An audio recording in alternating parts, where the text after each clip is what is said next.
ભચાઉ ખાતે આજરોજ તારીખ 13/12/2025ના રોજ સવારે અંદાજે 6 વાગ્યાની આસપાસ ભચાઉ નગરપાલિકા ફાયર ટીમને 112 પરથી કોલ મળ્યો હતો કે ભચાઉના બટિયા બ્રિજ નજીક એક ગંભીર અકસ્માત થયો છે।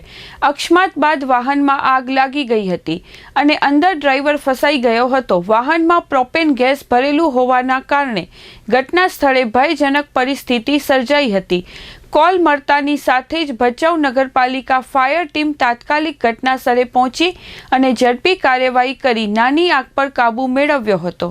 ફાયર ટીમે સમયસર રેસ્ક્યુ ઓપરેશન હાથ ધરી ડ્રાઈવરને સહી સલામત બહાર કાઢ્યો હતો।